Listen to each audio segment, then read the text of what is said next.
seen Chevra since that night at Baptiste's place.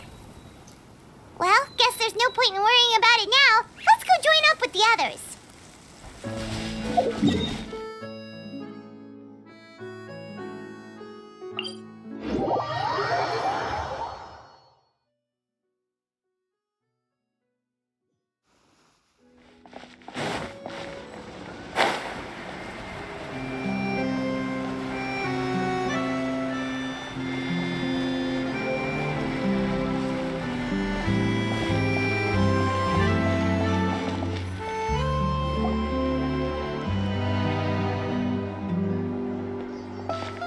Good morning!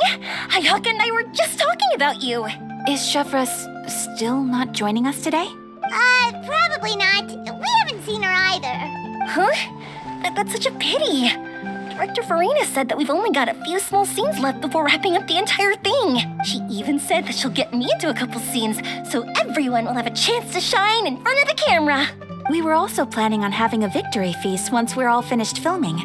You can join us, right? If only Chevros was here. I still haven't taken a photo with her. I'm afraid that can't be helped. Those special patrol folks are like phantoms when they've got a case on their hands. But to be honest, I'm even more concerned by what I read in the Steambird earlier this morning. It said that the killer in the murder case was none other than the author of the Two Musketeers. Oh yeah, I heard about that too.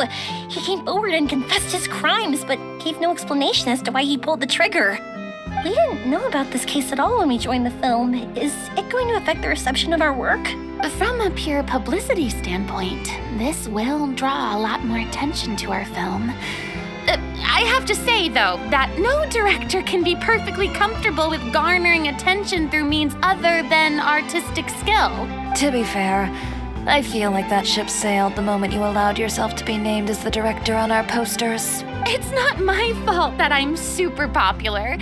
What was that saying again? My popularity has, Sunk to an all-time low? spread to the four corners of Tibet.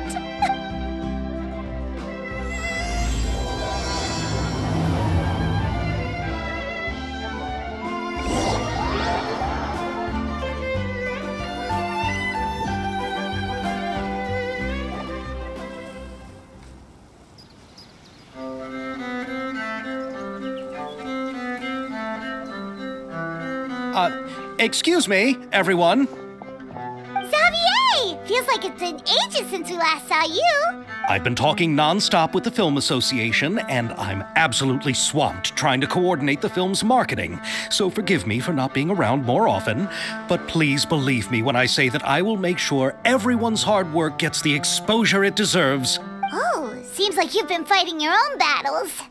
Yes, that's one way to put it. Oh, and before we begin the final round of filming, please allow me to finally introduce you to the original investor of our film, Mr. Morris. A pleasure to meet you all. Yes, glad to make your acquaintance, Mr. Morris. We've heard about the issues you've encountered with your financial situation, and genuinely hope that things have taken a turn for the better. Oh, well, the situation has indeed improved somewhat. Don't worry, Mr. Morris. Accidents and last-minute challenges happen all the time. There's no need to blame yourself over it. The good news is that we're almost done filming now, and I would even say that this is the best story I've ever seen. Is that so? I see, that's great news. All right, now that we've gotten all the pleasantries out of the way, let's get this show on the road. We'll mostly be filming typical people and scenery from the streets today to improve the sense of environmental ambiance in some parts of the film. Oh, and there'll be a cameo for Mr. Kamisato and Miss Yoimiya as well. They'll be used to show outsider perspectives on the fates of the Two Musketeers. That's right. Ayato should be here any minute. Excellent! Then let's start with the scenery shots. Camera and clapper loader, you're up. Yep, we'll be ready. Remember, all we need are some wide zoom shots of the streets. If you happen to find some particularly lovely patches of flowers and grass, feel free to grab some close-ups of those as well. Ready? Lights! Camera! Action! Okay, now move the camera slowly. Try to focus on that flower. What's wrong? Just adjust the focal length a bit.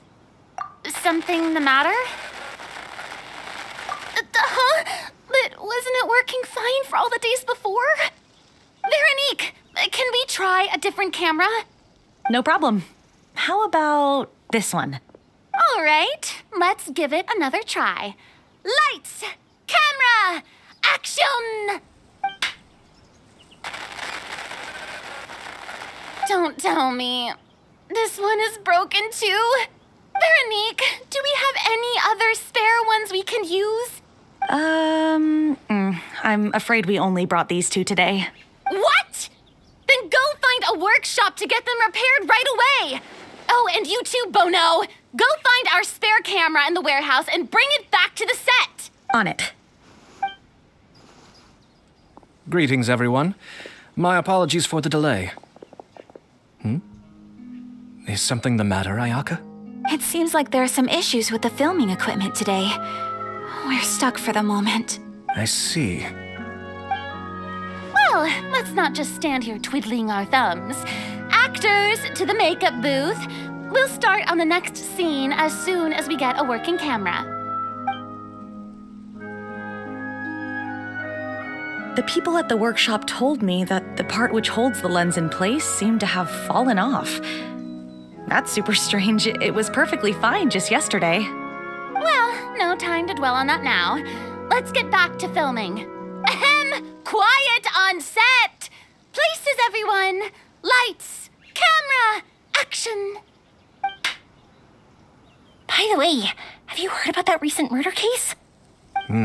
Yes, I have. It seems that they've caused quite the commotion in the city. I heard that the chief of the guards is so mad about not catching the culprit that he's about to explode. Oh? I find that quite hard to imagine, considering how he already looks most days. Director, we have a problem. Oh, we're in the middle of a take! Couldn't you wait until we wrapped up this scene? No, Director, our film, all the finalized film that we've been keeping in the case has disappeared. Oh, wait, well, what did you say? Mr. Bono, please take me to where the film was kept right away. I'm coming too. No, Yoimiya, you have to stay here. Oh. Okay, listen up. Everyone who's not working on this current scene can go with Bono to look for the film. Everyone else, stay put and wrap up the scene. Unbelievable. How could all these problems happen in just one day? We're back. How did it go? Did you find the film? We found it in the sewers. Huh? In the sewers? Is the film still okay? We discovered it just in time, so we should still be able to salvage it. The others are checking now to see if we lost any specific scenes. Oh, you scared me for a moment there. I nearly thought we had lost everything. I really don't want to experience that feeling of despair again. Okay, but who could have stolen the film and dumped it there? Could it be some competitors working on other films? But if they wanted to harass us, why wait until the last day? Okay, we don't have time to really look into it right now. Let's strike while the iron is still hot and wrap this thing up once and for all. Yeah, let's finish it.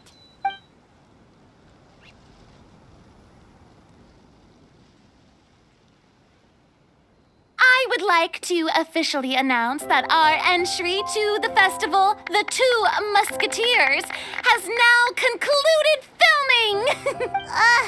Paimon is spent. It's so late already.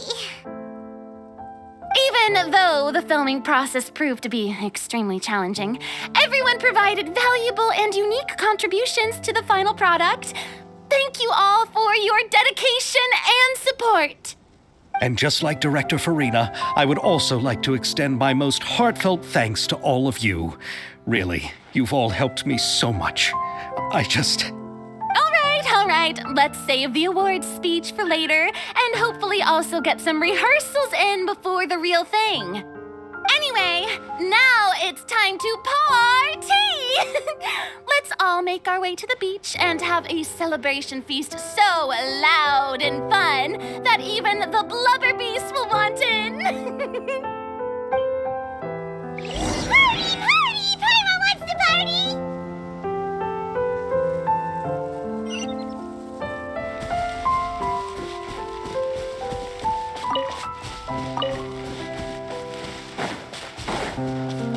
Whoa, this place is hopping. Everyone's finally getting to relax after wrapping up the film. Have you ever seen a fireworks show, Mr. Morris? It's pretty amazing. I'm afraid I haven't, but I'll take your word for it. Let's go chat with someone. Hey, Ayato! How's your work been going? Everything went rather smoothly. Thank you for your concern. Ayato told me that we've already confirmed the dates for some Inazuma Fontaine cultural exchange events. So the next time we visit, we'll be doing so in our capacities as the representatives of the Yashiro Commission. Oh, that's great! Then maybe Paimon will be able to find Fontaine detective novels in Inazuma from now on. Oh, wait. Wouldn't Yaimiko get upset if that happens? That would be stealing some of her business. You've got a point. She's always complaining that light novels have become bland and too predictable after all. The cultural exchange won't only feature literatures of both nations, of course. We have also made plans for cross-cultural engagements in the fields of gourmet cuisine, toy making, and artisan craftsmanship. Whoa! Paimon's getting super excited now! When the time comes, be sure to visit and participate in all the events.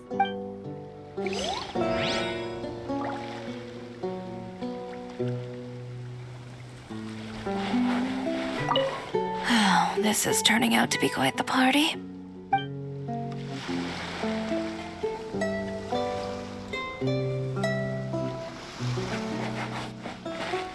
I was thinking, if this film turns out to be a success, could I ask the two of you to stay and be a part of my crew? Of course, I'll definitely increase the pay for next time. I'd be more than happy to, Mr. Xavier. Thank you for the offer, Mr. Xavier. But I've made some plans to go on a journey to the other nations once the festival is over. Is that so? Well, then in that case, bon voyage, Miss Veronique. Please feel free to get in touch once you've returned to Fontaine.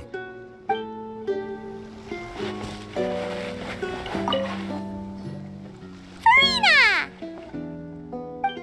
Oh, my darling clapper loader and camera operator. You've both worked really hard. Paimon thinks you worked even harder than us.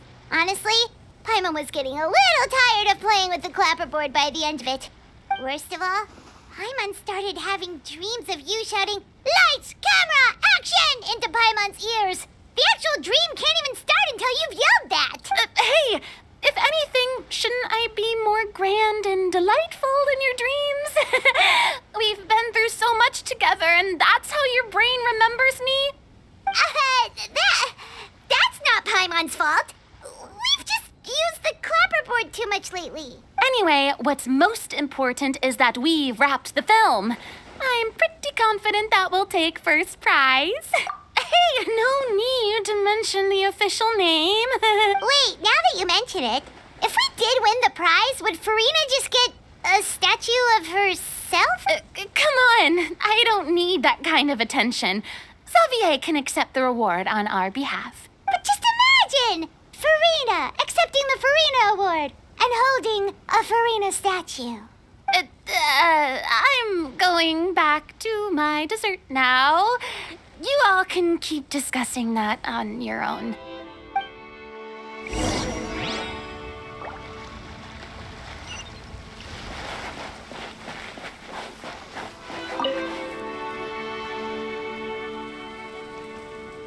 Chiori!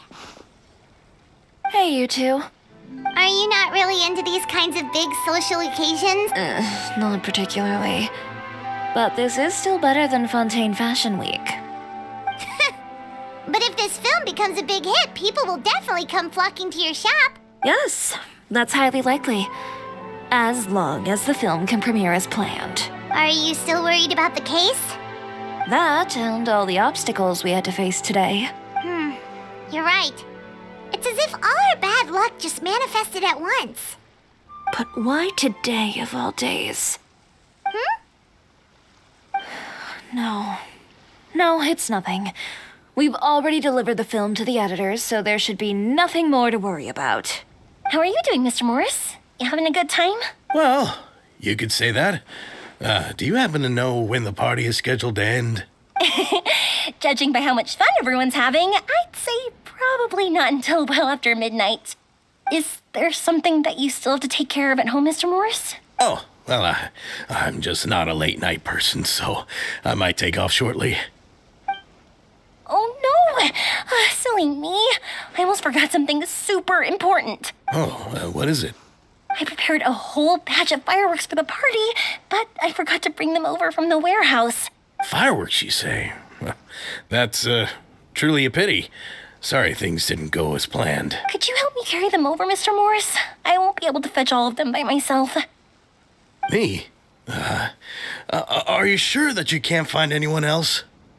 I just wanted to make this a surprise for everyone. The warehouse isn't far from here. We'll be there in no time. Pretty please, Mr. Morris. These are some of the best fireworks I've ever made. So I also want you to see them before you leave. They're stunning. I promise that they'll be a once-in-a-lifetime experience that you'll never forget. But... It's okay. Just come with me. If we're sneaky enough, nobody else will see us leaving. All right. The warehouse is right over here. I moved the fireworks there in advance, so it shouldn't be too much work bringing them back. It's still a ways away from the party. Sorry about that, Mr. Morris. It's probably because I'm used to carrying fireworks all the time, so it doesn't feel like a lot of work to me.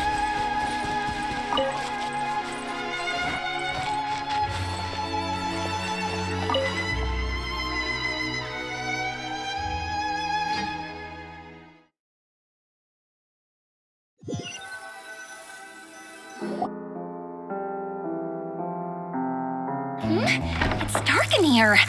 Wait here, Mr. Morris. I think the light switch should be somewhere over here. Why did I have to get roped into this? What was that?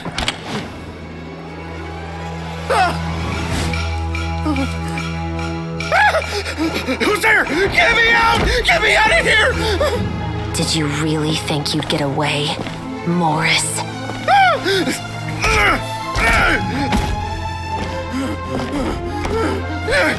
You've got the wrong guy. It wasn't me. I'm not the killer. You know, Eliza died a far more heroic death than this. She fought your assassin to the end to save the children she had hidden beneath the floorboards.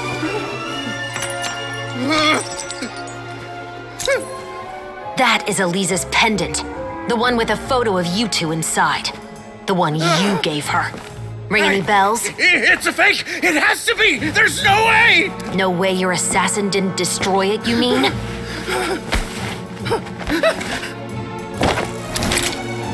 Did you ever love her, Morris? Or was killing her always the plan? No, please. Listen to me. I told Eliza to keep us a secret. I paid her plenty for her silence. I never thought she'd keep the child. Everything was gonna come out, and I had no choice. She'd force my hand. No! I'm begging you. I have money. Just name your price, please. You can keep your Mora, and you can go to hell.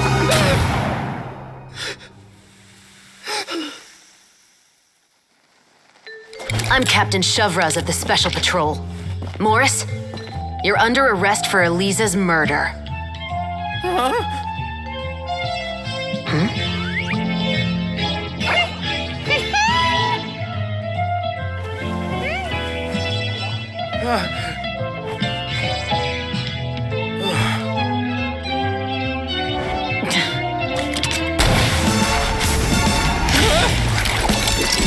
You're under arrest too, prop manager Veronique. Or perhaps I should call you the Second Musketeer.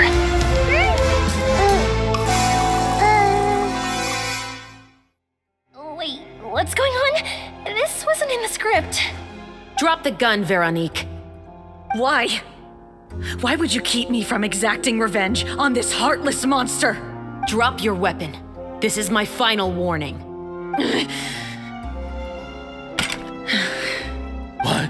What is going on? Do I have to spell it out for you, Morris? Everything that took place just now was staged to get you to confess the truth. But this last part is all improv, of course. Chevrolet, you told us you wanted us to help you stage a play. You never said anything about the Second Musketeer. It's because even I had no way to confirm my theory until now. Thank you for your performance, Yoimiya. Could I trouble you to go and bring in the other Special Patrol members? They should be on standby just outside. Oh, and please tell the other cast members not to worry about us. We'll be rejoining them shortly. On it!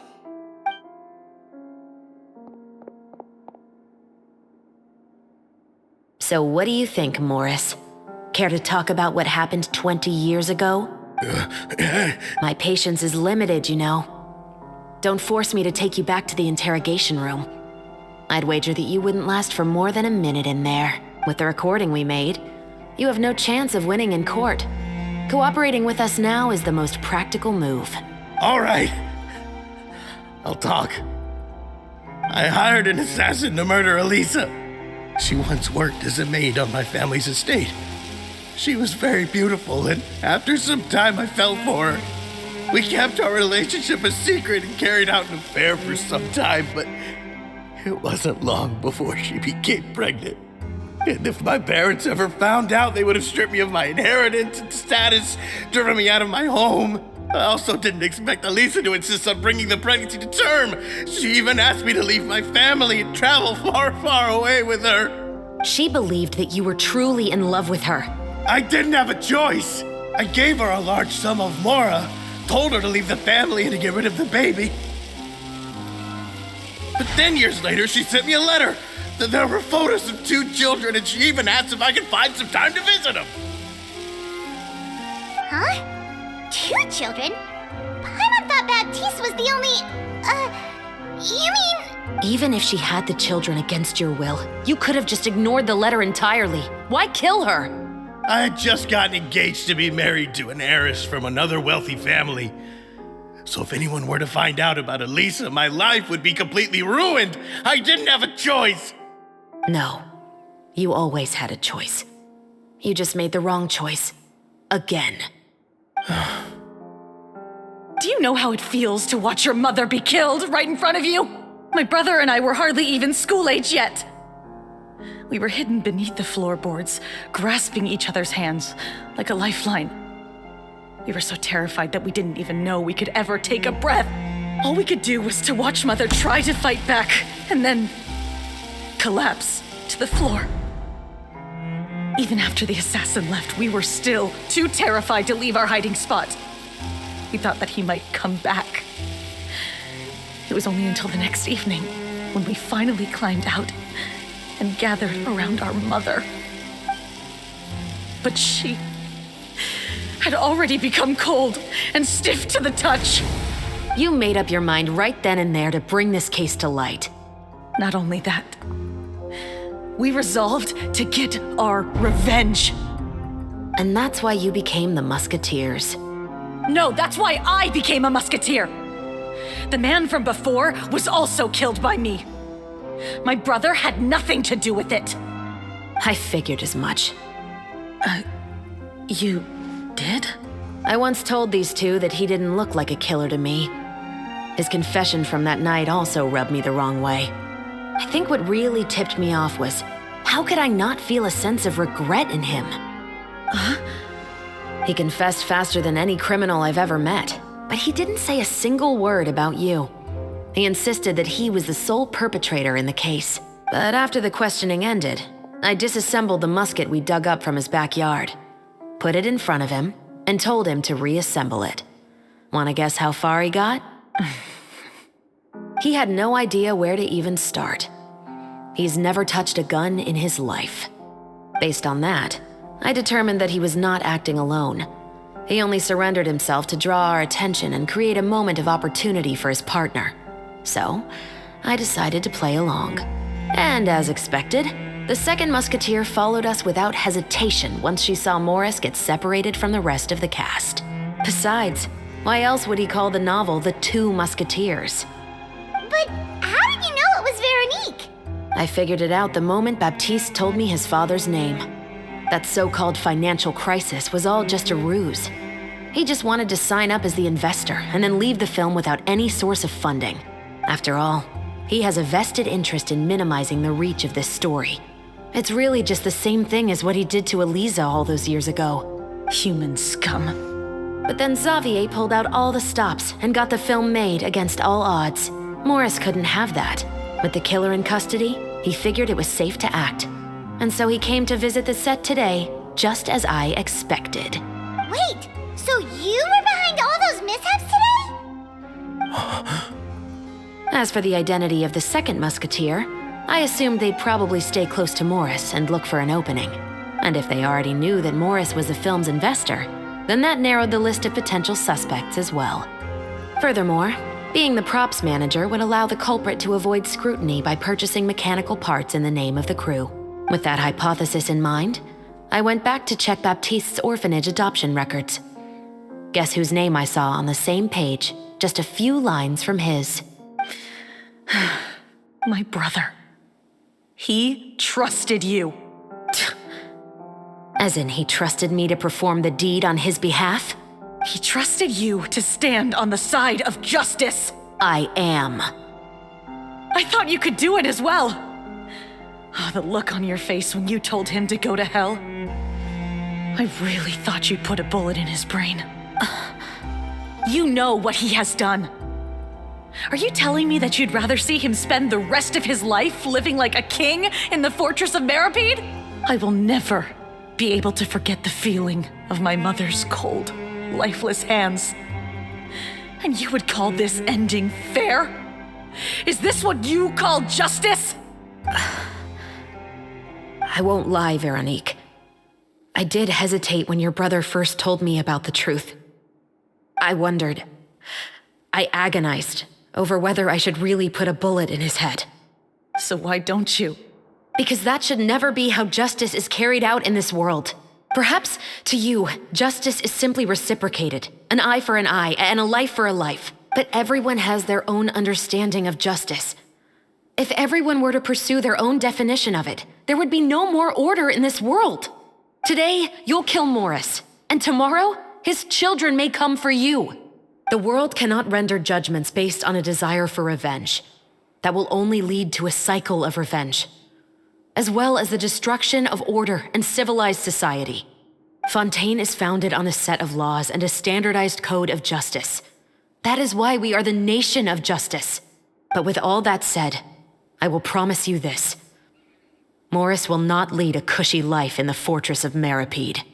Chevros, the rest of the special patrol is here. Thank you so much, Yoimiya.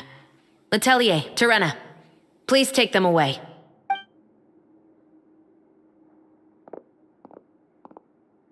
I still can't agree with your reasoning.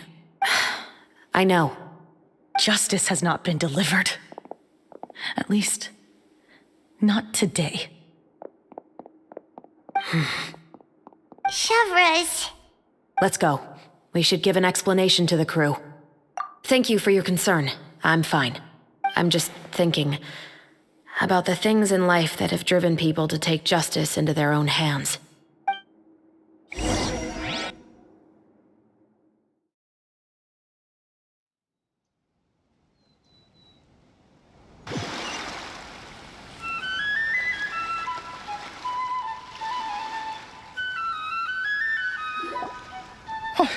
Who would have thought Morris would turn out to be...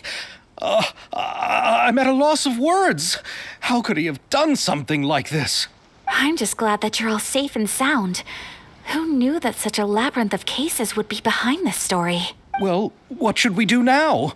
We have a finished film, of course, but should we still go ahead with the premiere? What do you mean? Shouldn't you be even more motivated to spread the word now that you've learned the truth? Chiori is right. I'd also like more people to see this story for themselves. But the real ending of the story seems to have deviated somewhat from the one in the script.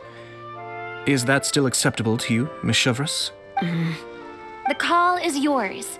We still have time to reshoot an ending if that's what you'd like. No, it's fine as is. I like what we have for the catharsis.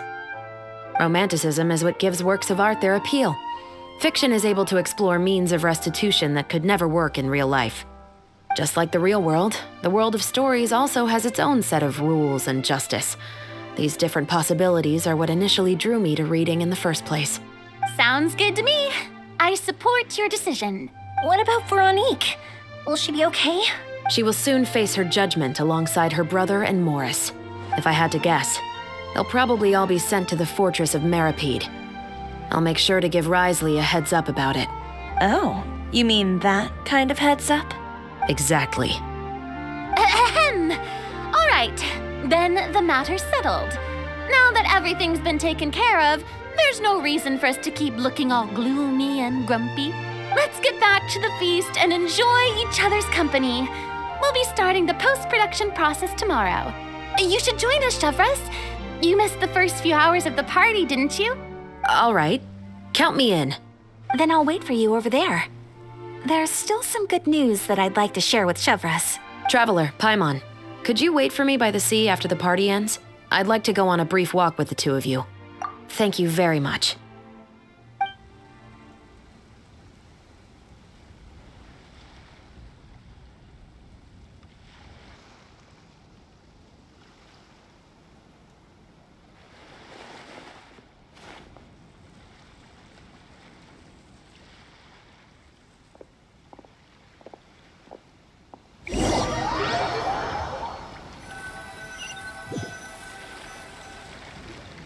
Sorry for the wait.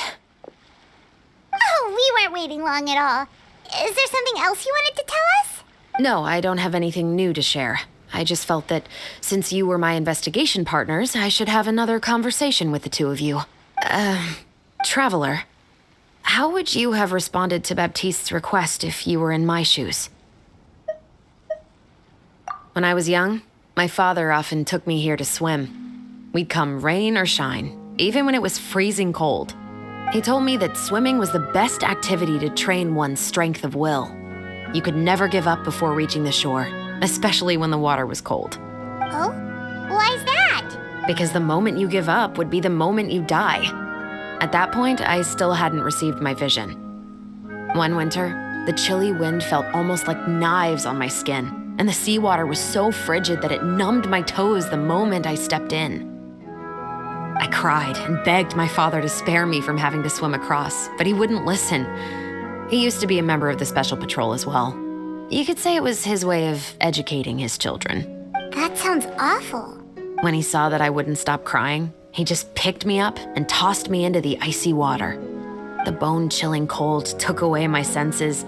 I couldn't feel anything but fear and rage. I waited for my father to save me, but one look and I knew he'd already started swimming for the opposite shore. I realized that if I were to give up, I really would die right then and there. I used all of my strength to try and catch up to my father. Those few minutes felt longer than my whole life up until that point. I did, however, make it to the other side. I've never felt afraid about anything in my life after that, nor have I ever cried again. That way of teaching would have never worked on Paimon. Yeah, I don't think that was the right method for anyone. It's just that, working now as I am in the pursuit of justice, I still sometimes feel like I've been tossed into that winter sea all over again. The anger and the helplessness. Chevreuse. But the worse I feel, the more I know to never give up. The alternative would be to forever lose myself among the waves. Anyway, how about a race? Neither of us will drown, but we can still see who swims faster. You guys go ahead. Paimon will grab the clapperboard to mark the start of the race.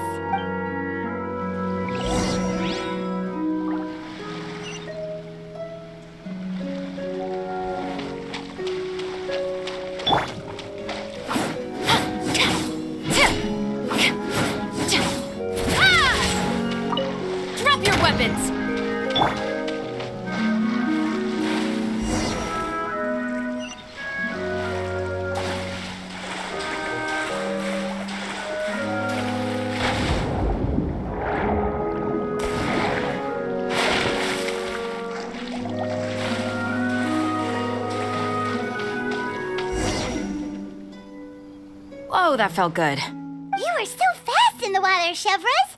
You were swimming even faster than Paimon could fly. So, about the Special Patrol, did you join because of your dad?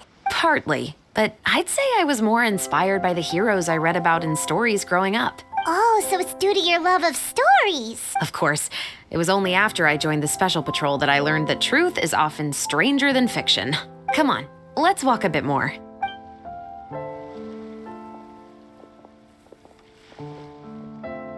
To be honest, I do sometimes question whether the decisions I make are the right ones. But I know that no matter what, I must keep swimming. Because the only thing I've got my eyes on is the shore in the distance.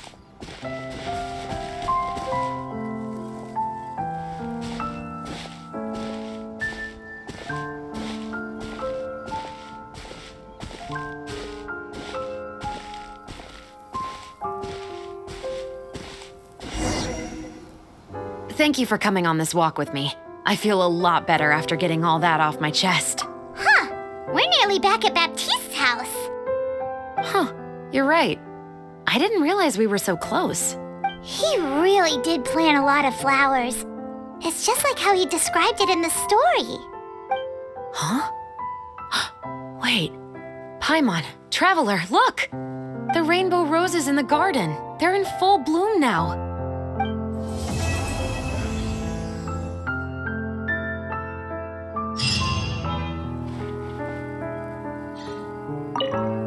Even though it's a bit late, I must thank you for investigating this case with me. Not on behalf of the Special Patrol this time. It's a personal expression of gratitude from yours truly. Films are different from the real world. They're a form of art and represent the wishes in people's hearts. I adore the two Musketeers, and I'm very happy to have had the opportunity to act the role as one. I can't wait to catch the film when it premieres in the Opera House. I'm looking forward to seeing the audience's reaction to the climactic ending. I actually have a lot of sympathy for Veronique and Baptiste. I can understand the hatred they feel for their father, but that doesn't mean I'll allow them to walk the path of evil, even if it might lead to another sense of justice. Oh, you want to hear more about my father? To be honest, I didn't spend that much time with him. He was always busy with the Special Patrol, so he would often return home really late at night. Some nights, he didn't come home at all. Once, he didn't come home for a long time, maybe a whole week or so. And when I went out to buy food, I learned that he had become a criminal, and by extension, that made me a criminal's daughter. But we can talk about that another day. Thank you for looking out for me. I'll see you at the award ceremony. I'd be very surprised if we don't win.